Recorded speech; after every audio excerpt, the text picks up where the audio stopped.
Genesis 11. And the whole earth was of one language, and of one speech.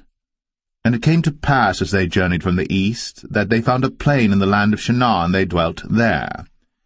And they said one to another, Go to, let us make brick, and burn them thoroughly. And they had brick for stone, and slime had they for mortar. And they said, Go to, let us build us a city and a tower, whose top may reach unto heaven.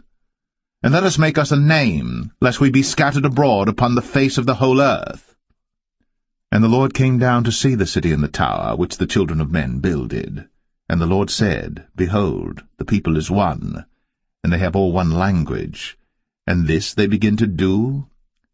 And now nothing will be restrained from them, which they have imagined to do.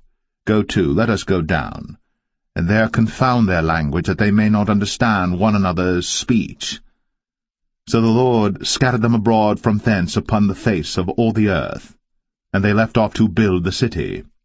Therefore is the name of it called Babel, because the Lord did there confound the language of all the earth, and from thence did the Lord scatter them abroad upon the face of all the earth.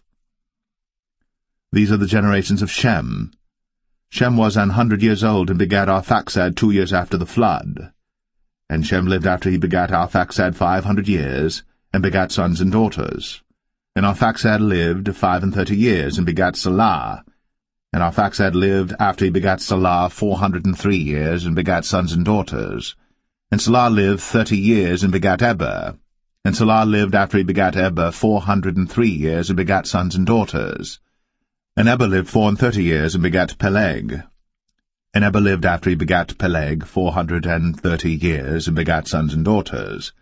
And Peleg lived 30 years, and begat Reu.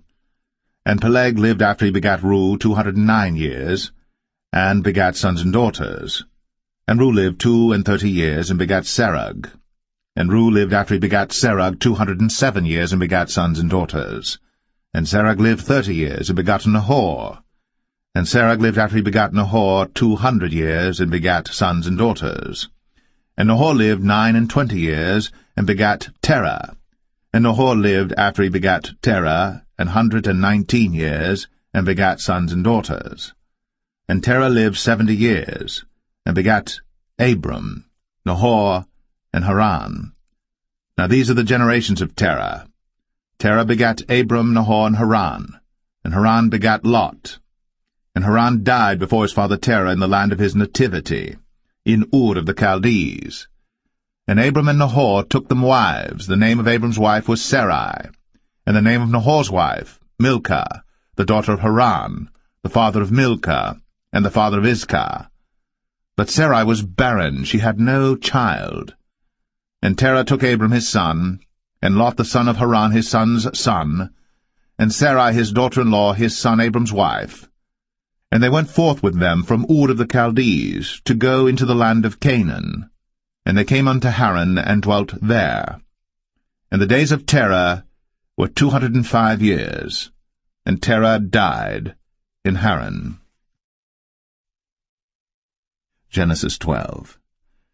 Now the Lord had said unto Abram, Get thee out of thy country, and from thy kindred, and from thy father's house, unto a land that I will show thee. And I will make of thee a great nation, and I will bless thee, and make thy name great, and thou shalt be a blessing. And I will bless them that bless thee, and curse him that curseth thee. And in thee shall all families of the earth be blessed. So Abram departed, as the Lord had spoken unto him. And Lot went with him. And Abram was 75 years old, when he departed out of Haran. And Abram took Sarai his wife, and Lot his brother's son, and all their substance that they had gathered, and the souls that they had gotten in Haran. And they went forth to go into the land of Canaan, and into the land of Canaan they came. And Abram passed through the land unto the place of Sichem, unto the plain of Moreh, and the Canaanite was then in the land. And the Lord appeared unto Abram, and said, Unto thy seed will I give this land. And there builded he an altar unto the Lord, who appeared unto him. And he removed from thence unto a mountain on the east of Bethel, and pitched his tent, having Bethel on the west, and Ai on the east. And there he builded an altar unto the Lord, and called upon the name of the Lord. And Abram journeyed, going on still toward the south. And there was a famine in the land, and Abram went down into Egypt to sojourn there, for the famine was grievous in the land. And it came to pass, when he was come near to enter into Egypt, that he said unto Sarai his wife, Behold now, I know that thou art a fair woman to look upon. Therefore it shall come to pass, when the Egyptians shall see thee, that they shall say, This is his wife, and they will kill me, but they will save thee alive. Say, I pray thee, Thou art my sister, that it may be well with me for thy sake, and my soul shall live because of thee. And it came to pass, that when Abram was come into Egypt, the Egyptians beheld the woman that she was very fair. The princes also of Pharaoh saw her, and commended her before Pharaoh. And the woman was taken into Pharaoh's house. And he entreated Abram well for her sake. And he had sheep, and oxen, and he-asses, and men-servants, and maidservants, and she-asses, and camels.